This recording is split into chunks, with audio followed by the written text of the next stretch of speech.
मंत्री अतुल सावे हे ओबीसी महासंघाच्या आंदोलनास्थळी दाखल झालेले आहेत। संवाद साधला जातोय। बबनराव तायवाडे आपण पाहतोय या ठिकाणी व्यासपीठावर उपस्थित। थेट जाऊया, अतुल सावे बोलतायत। राष्ट्रीय ओबीसी महासंघ मागच्या 6 दिवसापासून या नागपूर नगरीमध्ये त्यांचं उपोषण चालू होतं आणि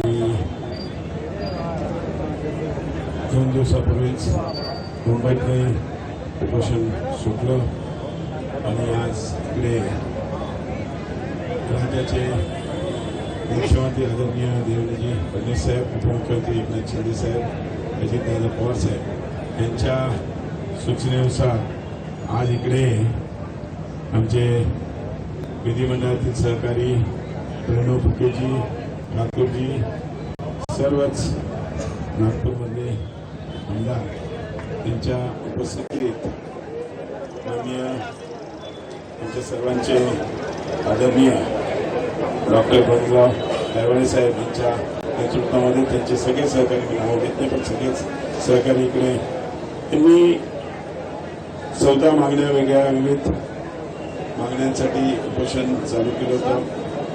माननीय देवेंद्रजी चर्चा झाली आणि त्यांनी त्याच्यामध्ये ज्या आपण मागण्या केल्या त्याच्यावर काय आपण काढू शकतो, काही आपण पुढे बैठक घेऊन मुंबईत त्याच्यामध्ये सोल्युशन्स काढून त्याला मार्ग काढून, पण जसं आपण ते सांगितलं होतं की ओबीसीच्या आरक्षणाला कुठे याच्यामध्ये अडचण येणार नाही आणि आपणही जी याचा अभ्यास केलेला आहे, आम्ही वाचन करून त्याच्यामध्ये ओबीसी समाजाच्या आरक्षणावर कुठल्या प्रकारचे बदल येणार नाही याची काळजी घेतलेली आहे। जे नाव त्याच्यामध्ये असतील त्यांना ते मिळणार आहे, त्याच्यामुळे त्याची काळजी करायची आपल्या सगळ्यांना काही गरज नाही आहे। दुसरा विषय आपण घेतला होता की अतिवृष्टीच्या पिकाची, तर आपण ऑलरेडी सगळीकडे सरसकट मीच मागच्या आठवड्यात 3 दिवस नांदेड, लातूर असा सगळा दौरा केला। बाकी अनेक ठिकाणी तिकडचे पालकमंत्री सगळे आणि सरसकट सगळीकडे या अतिवृष्टीची पाहणी करायला म्हणजे तिकडे गरज नाही आहे। दुसरा विषय आपण घेतला होता की अतिवृष्टीच्या पिकाची, तर आपण ऑलरेडी सगळीकडे सरसकट मीच मागच्या आठवड्यात 3 दिवस नांदेड, लातूर असा सगळा दौरा केला। बाकी अनेक ठिकाणी तिकडचे पालकमंत्री सगळे आणि सरसकट सगळीकडे त्या अतिवृष्टीची मागणी करायला म्हणजे तिकडे पंचनामे करायला ऑलरेडी जी आपली मागणी आहे त्या पद्धतीने आपण केलेली आहे आणि नक्कीच शेतकऱ्यांना जी काही नुकसान भरपाई झाली शेतीची ती 100% त्यांना मिळवून देण्याकरता NDRFच्या नॉर्म्सचं प्रमाण करायला सांगितलं, पण बाकीचे पण ताबडतोब त्याच्यासाठी निधी उपलब्ध करून ते कृषी व महसूल विभागाच्या माध्यमातून आपण त्यांना मदत करण्याची ऑलरेडी प्रयत्न केली। दुसरा जो होता तो ओबीसी मुलांच्या व्यावसायिक अभ्यासाच्या 100% शिष्यवृत्तीचा, तर मुख्यमंत्री साहेबांनी ऑलरेडी त्याच्यामध्ये चर्चा करून कॅबिनेटमधला तो प्रस्ताव आता ऑलरेडी फायनान्सकडे गेलेला आहे। लवकरच त्याची मान्यता आपण घेऊन तरी आपल्याला देण्यात येईल। चौथा जो विषय होता तो आपण सगळ्यांना माहिती असेल, परदेशी शिष्यवृत्तीपूर्वी 10च विद्यार्थी होते। मी मंत्री झाल्यावर तुम्हीच मला पहिल्यांदा महाज्योतीत आल्यावर मला एक निवेदन दिलं होतं, त्यावेळेस मी सांगितलं होतं की 50 करीन। मी 50चं मी 100ची मागणी केली, नंतर 75 केलं आणि आता 200ची मागणी आमची ऑलरेडी फायनान्स डिपार्टमेंटकडे गेलेली आहे। आपण लवकरात लवकर ती मंजूर करून एकाच टप्प्यात होणार नाही, पण 2 टप्प्यात आपण ती 200 पर्यंत याचा पूर्णपणे प्रयत्न करू। महाज्योतीच्या बद्दल आपण म्हटलं बरोबर आहे, 300 कोटी ही निधी खूप कमी पडते। 1000 कोटीला नक्कीच माननीय मुख्यमंत्री साहेबांची काळजी बोललो, ते म्हटले आपण ज्यावेळेस चर्चा कराल त्यावेळेस हे 2 टप्प्यात आपण त्याला वाढवून ती कशी करता येईल त्याच्याकरता आपण प्रयत्न करू। त्यानंतर म्हाडाचा शेतकऱ्याचा, आता मला आठवतं मी नागपूरला आलो तिथं मी गृहनिर्माण मंत्री बनवतो आणि मी म्हटलं होतं कुठं ठीक आहे, पण मी आपल्याला एकच सांगतो की लवकरच जी आपण बैठक लावू मुंबईला, त्या बैठकीमध्ये माननीय गृहमंत्री आता सध्या गृहनिर्माण मंत्री माननीय एकनाथ शिंदे साहेब त्यांच्याशी चर्चा करू, कारण की अनेक लोकांना त्याच्यामध्ये असते मिलिटरीला असते, अनेक दिव्यांगाला आहे सगळे, तर ओबीसीला काही ना काही टप्प्यामध्ये त्याच्यामध्ये गृहनिर्माणचा आपण विभागाशी पाठपुरावा करून ते करून देऊ एवढंच या ठिकाणी सांगतो. बाकी जे नागपूरला 2 जे बिल्डिंग तयार आहेत हॉस्टेलच्या, कालच चंद्रकांत दादांची मी चर्चा केली, काल लकीली सीएम साहेबांकडे ते पण होते. तर चंद्रकांत दादांनी सांगितलं की तुम्ही आम्हाला प्रस्ताव द्या, तर त्या रिकामी असतील तर आम्ही नक्कीच त्या तुम्हाला हँडओव्हर करू आणि तुम्ही तिथे चांगली म्हणतो असले चालायला काय हरकत नाही. कालच त्यांच्याशी म्हणजे चर्चा केलेली आहे. त्याला जी काही कारवाई करायची ती आपण एकदा प्रस्ताव त्यांच्याकडे दिला होता, कारण की ते आपण आपला प्रस्ताव त्यांच्याकडे नसल्यामुळे त्यांना तर आपण लवकरच तो प्रस्ताव देऊन हे करू. बाकी ओबीसी बीजेपी एनपीसी आर्थिक विकास महामंडळाचा जो विषय आहे त्याच्यामध्ये अगदी 2 जामीनदारच्या जे आपण एक जामीनदार ऑलरेडी केलं तो आपण केला आहे. त्याच्यात आपण आणि दुसरा जो सिव्हिल आहे, हा सिव्हिल हा बँकवाले मागतात. आपण काही आपलं ओबीसी डिपार्टमेंट नाही म्हणत, पण आपण ते बँकेशी चर्चा करू आणि सिव्हिलचा जो स्कोर आहे त्याला थोडंसं अजून कमी कसं करता येईल. जसं बँक आर्थिक एखाद्या प्रोजेक्टला लोन देताना करते त्या पद्धतीने बँका काही बँकांशी बोलून आणि त्यांच्याशी टार्गेट करून की बाबा तुम्ही एवढं आम्हाला व्याज परतावाचं आणि याच्यासाठी जे काही कर्ज त्याकरता त्याची मदत करावी अशी आपण कसं मी सांगितलं आमच्या संभाजीनगरमध्ये एखाद्या एखादी बँकेशी केलं. ती नक्की आपल्या विचाराची बँक असल्यामुळे पण अनेक ठिकाणी आपल्या विचारच्या बरेच बँका आहेत. आपण तिकडे थेट कर्ज त्याच्यामुळे ते लागणार आहे त्याच्यासाठी आपण त्यांना मदत करू. प्लस जे एज्युकेशनल लोन आहे त्यालाही आहे, प्लस व्याज परतावा व्यावसायिकांसाठी 15 लाखापर्यंत. त्याच्यामध्ये या सगळ्या दोन्ही तिन्ही ह्याच्यामध्ये या काही काय बाकीच्या सगळ्या ह्याच्यामध्ये फक्त 2च आहे. तर अण्णा पाटीलमध्ये 2च ठिकाणचे ते फक्त व्याज परतावा करतात आणि एक पण आपण शैक्षणिक लोन देतो, आपण अशा अनेक आहेत. आपल्याकडे 7 योजना आहेत, पण त्या 7 योजनांमध्ये आपण ह्या सगळ्या इम्प्लिमेंट करायचा पूर्णपणे प्रयत्न करू आणि लवकरच त्याच्यावर काय करू की काही बँकांशी स्टेट लेवलला बोलून त्यांच्याशी निगोशिएट करून त्या आपण हे करू.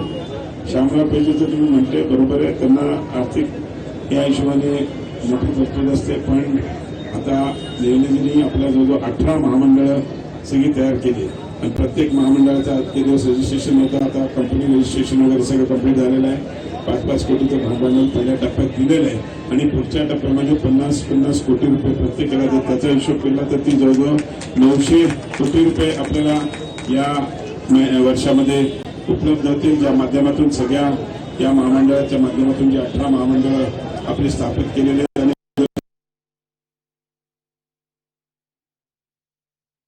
आरक्षणाला कुठेही धक्का लागणार नाही. हैदराबाद गॅझेटमुळे ओबीसी आरक्षणाला कुठेही धक्का लागणार नाही असं आश्वासन मंत्री अतुल सावे यांनी ओबीसी आंदोलकांना दिलेलं आहे. आंदोलनास्थळी राज्याचे मंत्री अतुल सावे दाखल झाल्याची ही थेट दृश्य आपण या क्षणी पाहतोय.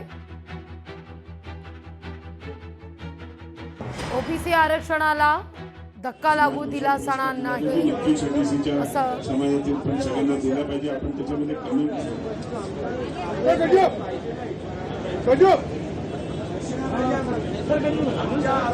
एक मिनिट माझं बोलणं होऊ द्या, मी तुमचंही ऐकतो तुमचं ऐकतो. कसं आहे की प्रत्येक शहरामध्ये आपण तालुक्यामध्ये तर आपण ऑलरेडी जे आपले डिस्ट्रिक्ट प्लेसेस आहेत जिल्ह्याच्या स्तरी एक ओबीसी साठी म्हणजे अभ्यासिकासारखं जिकडे सगळे पुस्तकं उपलब्ध होतील एमपीएससी यूपीएससीच्या परीक्षेच्या तयारीसाठी अशा सगळीकडे प्रत्येक जिल्ह्याच्या ठिकाणी एक अभ्यासिका आपण घेऊन सुरू करायचा आपण निर्णय घेतलेला आहे. लवकरच त्या महाज्योतीच्या माध्यमातूनच त्या आम्ही सुरू करणार आहोत. ऑलरेडी नागपूर, संभाजीनगर आणि नाशिकचे तर आम्ही ऑलरेडी एक्वायर केले. बाकीच्या पण सगळ्या डिस्ट्रिक्टच्या ठिकाणी आपण हे सुरू करण्याचा आपला आहे आणि लवकरच ते आपण सुरू करू.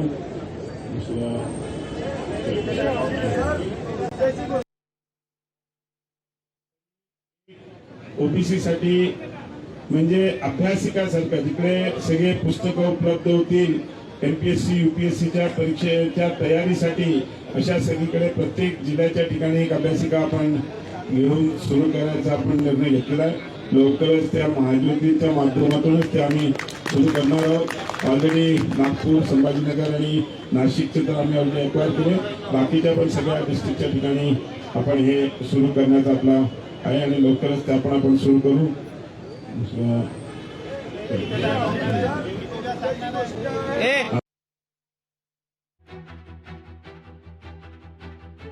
इतर मागण्यांची पूर्तता सुद्धा करण्याच्या दृष्टीनं सरकार सकारात्मक असल्याचं मंत्री अतुल सावे यांनी आश्वस्त केलेलं आहे. सगळ्यात महत्त्वाचं म्हणजे ओबीसी आरक्षणाला कुठेही धक्का लागणार नाही. याखेरीज हैदराबाद गॅझेट लागू करत असताना देखील ओबीसी आरक्षणाला कुठेही धक्का लागू दिला जाणार नाही असं देखील त्यांनी स्पष्ट केलेलं आहे. तर ओबीसी आरक्षणाला अडचण येणार नाही असा शब्द दिला जातोय. महामंडळाने सांगितलं ऑलरेडी तर 1000 आपल्याला त्याच्यापेक्षा जास्त आपल्या सगळ्या ओबीसी फायनान्सला लवकरात त्यांनी आपल्याला सांगितलं की आम्ही 2 ते 3 टप्प्यात तुम्हाला पैसे देऊ. ते आले की ताबडतोब आपण तोपर्यंत काही ना काही त्यांना निधी उपलब्ध करून द्यायचा आपण प्रयत्न करतो. अशा आपल्या सगळ्या भागांमध्ये अवधी लक्षात मी आताच प्रणयने सांगितलं की मंगळवारी आपण एक बैठक लावू. त्या बैठकीमध्ये आपण चर्चा करू. सगळे आमचे ज्या आता याच्यात हाऊसिंग असेल किंवा एज्युकेशन असेल या सगळ्या सेक्रेटरीजना यांच्या अधिकाऱ्यांना बोलून एकदा चर्चा करून याच्यात हे करू. जे सोल्युशन समजा नाही निघालं तर ते आपण माननीय मुख्यमंत्र्यांकडे जाऊ. पण जे सोल्युशन आपल्याला माझ्यामध्ये 14 पैकी मला तर 10 ते 12 याच्यामध्ये काही अडचण वाटत नाही. 10 ते 12 हे विषय आपण आपल्या सेक्रेटरी यांच्यावर ताबडतोब तिकडच्या तिकडे जसा जो 8 लाखाचा जे आहे तो ताबडतोब काढू. आपण असे अनेक निर्णय आपण तेव्हाच्या तेव्हा घेऊ. बाकीचे उर्वरित एखाद 2 जे राहतील ते आपण माननीय मुख्यमंत्र्यांसमोर चर्चा करून ते नक्कीच उपमुख्यमंत्री मुख्यमंत्री यांच्या सगळ्यांच्या याच्यासमोर चर्चा करून ते नक्कीच सोडू. सरकार पूर्णपणे आपल्या पाठीमागे. माननीय मुख्यमंत्री देवेंद्र फडणवीस साहेबांनी काल विशेष मला सांगितलं तुम्ही जाऊन भेटून त्यांच्याशी चर्चा करा. आणि मला वाटते की आपल्या 14 पैकी 10-11 मान्यता 12 मान्यता आपल्या पूर्ण झालेल्या आहेत. फक्त 1-2 मान्यता जो विषय जो कॅबिनेट समोर आहे तो कॅबिनेट समोर नेऊन नक्कीच आम्ही पुण्याचा प्रयत्न करू. एवढंच या ठिकाणी सांगतो आणि त्यावेळेस साहेबांना विनंती करतो की आपण आपलं उपोषण सोडावं. सगळे आमदार ठाकूर साहेब आहेत, प्रणय फुके साहेब आहेत, मी आणि आम्ही सगळ्यांच्या विनंतीला आपण मान देऊन आपण हे उपोषण सोडावं अशी आपल्याला विनंती करतो. एक प्रणय फुके साहेब होते बोललो ना. जय ओबीसी. राष्ट्रीय ओबीसी महासंघाचा राष्ट्रीय ओबीसी महासंघाचा राष्ट्रीय ओबीसी महासंघाच्या वतीने मागील 6 दिवसापासून या संविधान चौकात साखळी उपोषण सुरू आहे. आणि जे मागे मुंबईमध्ये जे आंदोलन झालं आणि मराठा समाज कुठेतरी आक्रमक झाला होता आणि म्हणून कुठेतरी ओबीसी संपूर्ण महाराष्ट्रातील ओबीसी समाजामध्ये एक भीतीचं वातावरण निर्माण झालं होतं आणि कुठेतरी एक असंतोष मोठ्या प्रमाणात निर्माण होत होता की आपल्या आरक्षणामध्ये कोणी गदाताने आणणार.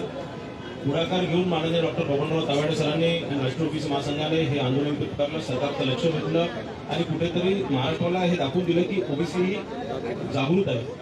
ओबीसी उठ्या करून त्यांच्या आरक्षणावर घर आली तर ओबीसी आक्रमक होणार. आणि माननीय मुख्यमंत्र्यांचा मी फार फार आभार मानतो की त्यांनी दोन्ही समाजांच्या मध्ये समन्वयाची भूमिका घेऊन दोन्ही समाजाला न्याय देण्याचं काम माननीय देवेंद्र फडणवीस साहेबांनी केलेलं आहे. एकदा जोरदार सगळ्यांनी त्याच्यासाठी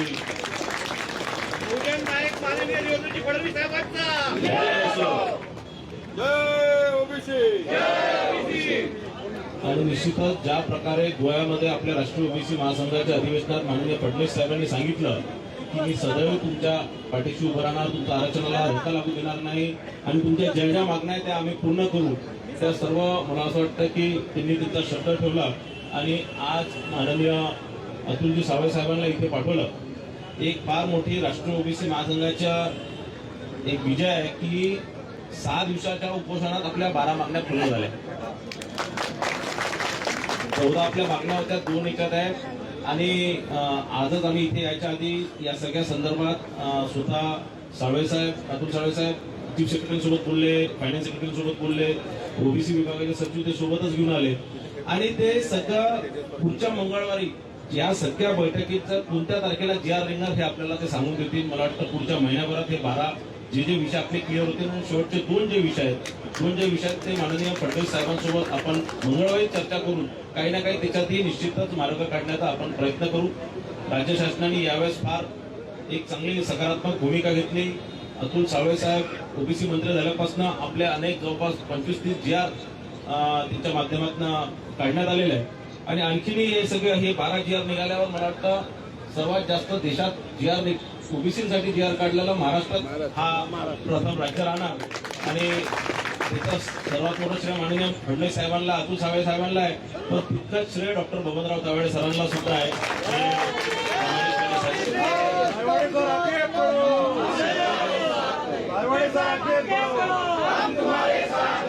आणि काली या संदर्भात तावडे सर आणि सगळे राष्ट्रीय ओबीसी महासंघाचे पदाधिकारी उपोषण करतात, सगळ्यांसोबत चर्चा झाली. आजही सगळ्या तुमच्या आपल्या मागण्या पूर्ण झाल्या. मला असं वाटतं आता आपण हा उपोषण थांबवलं पाहिजे, उपोषण आता सोडलं पाहिजे. आणि स्वतः मंत्री महोदय आपलं उपोषण सोडायला आले, तर मला असं वाटतं तावडे साहेब आता आपल्या सगळ्या मागण्याही पूर्ण झाल्या आणि पुढे काही झालं तर आपण तयारच आहे. तर म्हणून आपल्याला विनंती करतो. धन्यवाद.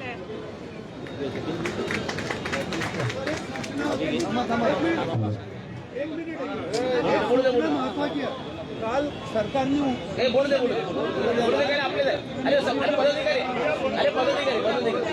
काल सरकारने उपसमिती बनवली आहे. या विषयामध्ये महत्वाचा इश्यू कुणबी फॅक्टर आहे, पण त्या उपसमितीमध्ये एकही कुणबी सदस्य नाही. ही सूचना कृपया देवेंद्रजीपर्यंत पोहोचवा. चंद्रशेखरजी बावनकुळे अध्यक्ष आहेत का?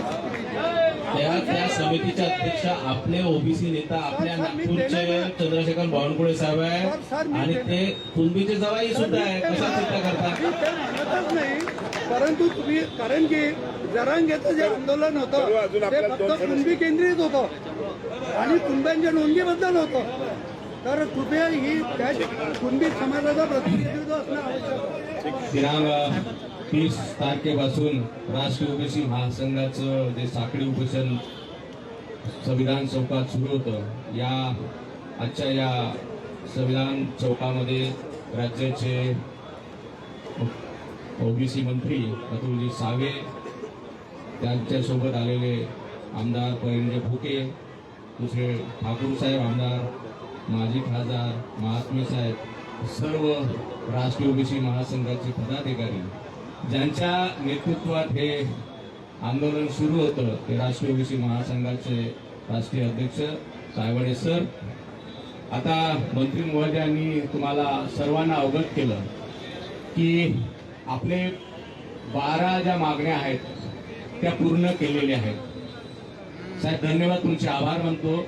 मुख्यमंत्री साहेबांचे सुद्धा याच्यासाठी आभार मानणं गरजेचं आहे. ते सुद्धा नेहमी सांगत असतात आम्ही ओबीसीच्या बाजूने भक्कमपणे उभे आहोत. परंतु आमच्या ह्या मागण्या 12च आहेत. अजूनही मागण्या पुन्हा येऊ शकतात. वेळोवेळी आम्ही आंदोलन करत असतो. त्याला सुद्धा तुम्ही दाद द्यावी. तुम्ही इथं आलात त्याबद्दल सर्वांतर्फे, सर्व ओबीसी समाजातर्फे तुमचे अभिनंदन करतो, आभार मानतो. आणि जे साखळी उपोषण सुरू आहे ते इथे आजपासून तायवाड सर याबद्दल भाष्य करतील. आणि बाकी कोकण विभागामध्ये असो, बाकी जिल्ह्यामध्ये सुद्धा राष्ट्रीय ओबीसी महासंघाचे आंदोलन सुरू आहे. याच मागण्या घेऊन सुरू आहे. त्याबद्दल संपूर्ण भाष्य तायवाड सर करतील असे मी त्यांना विनंती करतो. मित्रांनो, आपल्या सर्वांच्या समक्ष खुल्या पद्धतीने या ठिकाणी आपण ज्या 14 मागण्या घेऊन हा संघर्ष करत होतो, त्यापैकी त्यांनी आज या ठिकाणी आपल्याला आश्वासित केलेलं आहे की मंगळवारी पुन्हा एकदा मुंबईला चर्चा करून ज्या 12 मागण्या आहेत त्याचे शासन निर्णय 1 महिन्याच्या आत आपल्याला देण्याचं जे आश्वासन दिलेलं आहे, मला इथे उपस्थित सर्व मान्यवरांवरती विश्वास आहे. कारण आतापर्यंतच्या प्रवासात त्यांनी जेव्हा जेव्हा आम्हाला शब्द दिला तो पाळलेला आहे आणि वेळेच्या आत शासन निर्णय आमच्या हाती मिळालेले आहे. ज्या 2 मागण्या आपल्या आहेत त्या माननीय मुख्यमंत्र्यांसोबत चर्चा करून मंत्रिमंडळामध्ये आणल्या जाईल आणि त्याच्यानंतर त्याच्यावरती शिक्कामोर्तब होईल. आता उपसमिती सुद्धा झालेली आहे. त्या उपसमितीचे अध्यक्ष आपल्या नागपूरचे पालकमंत्री सन्मान्य बावनकुळे साहेब आहेत. अतुल सावे साहेब त्याचे सदस्य आहेत. त्यामुळे तिथे सुद्धा त्या ताकदीने उपसमितीमध्ये तो मुद्दा येईल, त्याच्यानंतर मंत्रिमंडळात येईल आणि त्या सुद्धा मागण्या आपल्या पूर्ण होतील याविषयी माझ्या मनामध्ये शंका नाही आहे. आणि म्हणून माननीय मुख्यमंत्र्यांनी पुढाकार घेऊन आज त्यांनी आपलं शिष्टमंडळ या ठिकाणी पाठवलं आणि शिष्टमंडळाने आमच्या 14 पैकी 12 मागण्या पूर्ण केल्या. त्याबद्दल मी त्यांचे मनापासून आभार मानतो. आमचे या व्यतिरिक्त लातूर, वडीगुजरी, कल्याण, ठाणे, गोंदिया, भंडारा या ठिकाणी आंदोलन सुरू आहे. त्या आंदोलकांना सुद्धा आम्ही आता आमचा मेसेज देऊन त्यांना सुद्धा हे आंदोलन आम्ही थांबवायला सांगू. आणि यापुढे भविष्यामध्ये सुद्धा जेव्हा जेव्हा ओबीसीवरती कुठल्याही प्रकारची गदा येईल, संकट येईल, तेव्हा एवढ्याच ताकदीने आपण उभे राहू आणि ओबीसी समाजाच्या संविधानिक अधिकाराचं रक्षण करू. या सर्व मान्यवरांच्या मदतीने असे मी या ठिकाणी ग्वाही देतो. आणि इथे नागपूरला सुरू असलेलं हे उपोषण आताच या ठिकाणी मान्य साहेबांच्या हस्ते आम्ही ते थांबवतो आणि महाराष्ट्रातील इतर ठिकाणी सुरू असलेलं आंदोलन सुद्धा थांबविण्याच्या सूचना आम्ही सर्व आमच्या पदाधिकाऱ्यांना देतो. पुनश्च एकदा सर्वांचे आभार. धन्यवाद.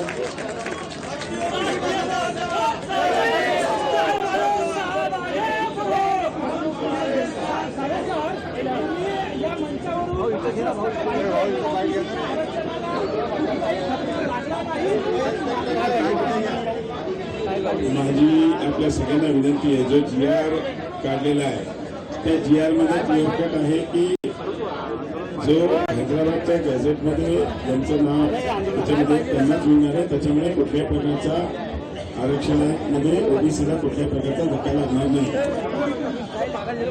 या ठिकाणी सर्व आमचे नेते, भाजपचे पण आमचे अध्यक्ष साहेब, आमचे ठाकूर साहेब असतील, आमचे प्रणय फुकेजी असतील, महात्मे साहेब आणि सर्वांचे सगळे सहकारी, या सगळ्यांचं अतिशय आभारी आहे की आपण माननीय मुख्यमंत्री देवेंद्र फडणवीस साहेब, उपमुख्यमंत्री एकनाथ शिंदे साहेब, अजितदादा पवार साहेब यांच्या सगळ्यांच्या जो विनंती त्यांनी केली होती ती विनंती मी घेऊन आलो होतो ती आपण मान्य केली आणि आपण सगळ्यांनी याच्यामध्ये सहकार्य केलं. त्याबद्दल आपल्या सगळ्यांचे आभार मानतो आणि प्रणवजींना म्हणतो ते पाणी आपण साहेबांना द्यावं प्यायला.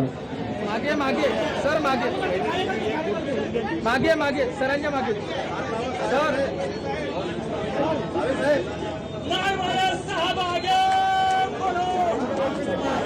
सर, मी एक ओबीसीसी आहे. एकटी रेल्वेमध्ये पास होऊन सुद्धा मला न्याय नाही मिळाला हो सर. उमरेड, गोंदिया, छिंदवाडा मी डीपीओ ऑफिस मध्ये जाऊ जाऊ मी पाया लागली. फक्त एकटी मुली पास झाली सर. जो आमच्या हक्काचा सरकार आहे त्यांनी आम्हाला, मी त्यांच्याकडे गेली तर आम्हाला देवेंद्र साहेबांनी आम्हाला म्हटलंय का मी देईन बा म्हणून. म्हणूनच म्हणते का आमच्या ओबीसीचा तो न्याय करेल तेच आमचा सरकार आहे.